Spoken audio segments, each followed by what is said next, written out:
Hello, my name is Alex, and welcome to Eclectic Eccentrics, a series in which we will be looking at some marvellous and some not so marvellous individuals who have been described as eccentric somewhere along the way.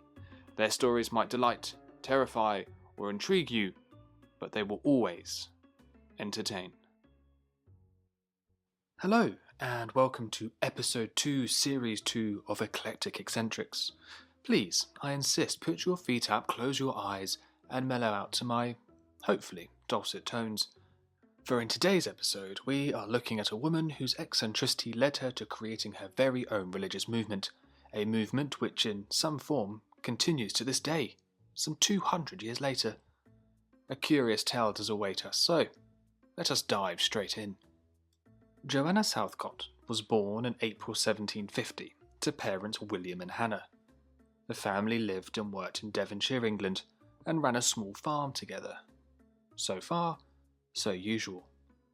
Soon after her birth, as was the done thing, Joanna was baptised at the local church. Curiously, however, next to her name in the baptism register, someone has written, "The Fanatic." A note undoubtedly made many years after her baptism. It does provide you, listener, with a hint at what was to come. Joanna's first job as a girl was working at a dairy and then at a shop. She then took up long-term employment as a domestic servant in Exeter. However, she was eventually dismissed as it was reported that she was growing mad. These aspersions, however, came from a man who had allegedly had his advances turned down by Joanna. Go figure. Now, the 1700s was an exciting time to be alive, as our fundamental understanding of, well, a lot of things was changing. A scientific revolution was already in full swing, with long-held predominantly Grecian beliefs being replaced by modern scientific ideas. However, as you are probably well aware, listener, where there's science, there are others who will dismiss the professionals and fall back on what they know, or think they know. In this case, as is so often the case, this was religion. And this was still a time of devout faith, with many holding somewhat extremist views, including the belief the world would soon be ending, probably because of all that pesky science. Religion would eventually play a large part of Joanna's life in the most extraordinary way. Originally a member of the Church of England, Joanna joined the Wesleyan Church in Exeter when she was in her 40s. And it was in Exeter that something extraordinary happened. Joanna was visited by the Divine Spirit. As you can imagine, this was a somewhat momentous occasion for her, especially as the Divine Spirit began to tell Joanna all sorts of prophecies, which Joanna began writing down, in rhyme.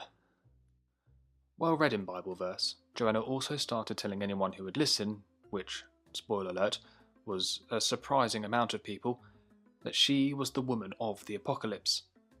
The woman of the apocalypse is mentioned in the Bible, in the book of Revelations, verse 12, 1-6.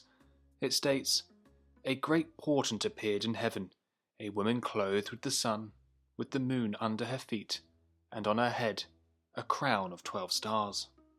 It was also said that this woman of the apocalypse would give birth to a child who would go on to rule many nations. Many Christians interpret this woman to be the Virgin Mary.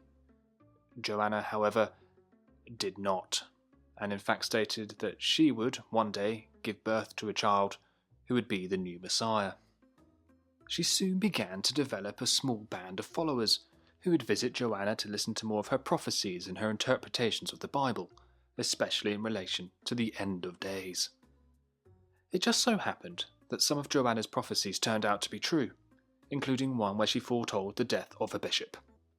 As you can imagine, this did cause quite a stir, especially as many other prophecies that Joanna had transcribed were locked away and were only to be opened near or after certain dates that the prophecies related to. Joanna's followers, known as Southcottians, would also help to attract attention to Joanna's movement by distributing pamphlets and books on her behalf.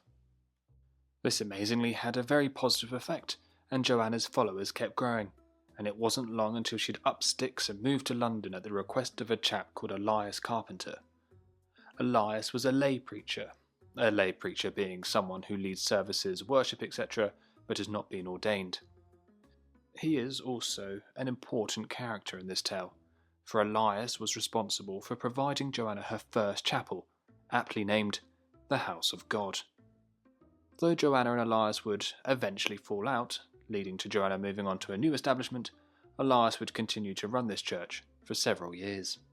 As well as the local sermons, Joanna and her followers would travel around the country to drum up support, and with this Joanna's followers continued to grow. Now, naturally, religion is expensive to maintain, so to raise money, Joanna published her books and sold sealed paper notes, which she called Seals of the Lord. It was said that, if you were an owner of one of these seals, you were guaranteed to be elected into eternal life.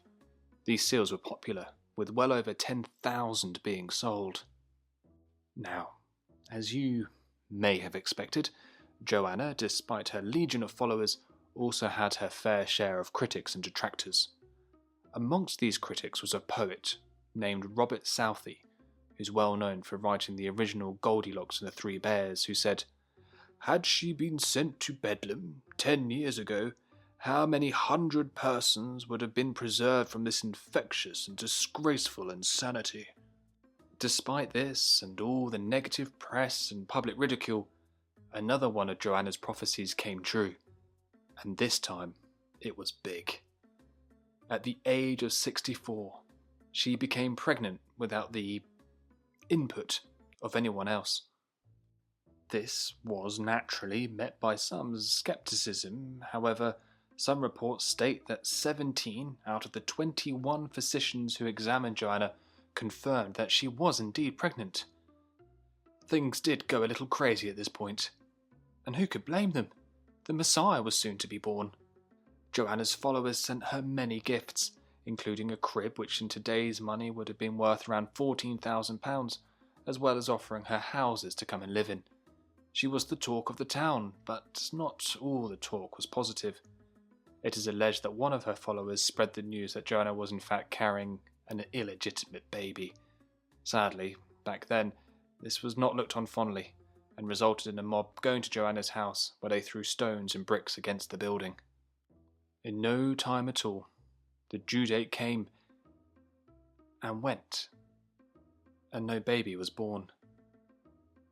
It is unclear whether Joanna knew this was always going to be the case and that this was a ruse.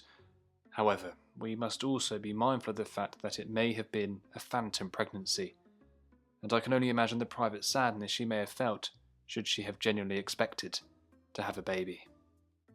Whether as a result of this or her age and overall health, over the next 3 months Joanna's health declined rapidly, and on the 27th of December 1814 she died. Officially. I say officially as it appears Joanna's supporters did not release her body to the relevant authorities immediately because they suspected that Joanna would in fact rise from the dead. Spoiler alert, she did not. Joanna did, however, leave some strict instructions, requesting that no post-mortem be carried out immediately should the baby still be living inside of her. An autopsy did take place 4 days later, and it was concluded that she did, in fact, not have a baby inside of her. As is sometimes the way with very devout spiritual groups or political groups, the autopsy was not to be believed, it seemed. Rumours quickly spread that Joanna did indeed have a baby, but had already given birth to the child, either physically or spiritually, in secret, and that this baby was in fact already changing the world. Joanna's followers evidenced this by highlighting the fact that the American War had come to an end the day of Joanna's death. Joanna's influence continued well after her death, with her devout Southcottians remaining loyal and, in some cases, turning arguably a little eccentric. Many of her worshippers began to believe that they were in fact the next prophet, and undertook some bizarre rituals, including killing and burning a pig in order to spread the pig's ashes over their heads. Another sect, thinking the world was coming to an end, sold everything they owned. Spoiler alert, the world did not end. And finally, as unbelievable as it may seem to some of us, Joanna's religious teachings are still being taught today by 2 groups in America and England. And that, listeners, was the tale of Joanna Southcott, a farmer's daughter from Devon who grew up to accomplish the most unbelievable things. A genuine prophetess, a con artist, or simply a bona fide eccentric, who knows? But let me know what you think. We have now reached the end of this episode, so thank you for tuning in, and until next time, it has been a pleasure. Goodbye.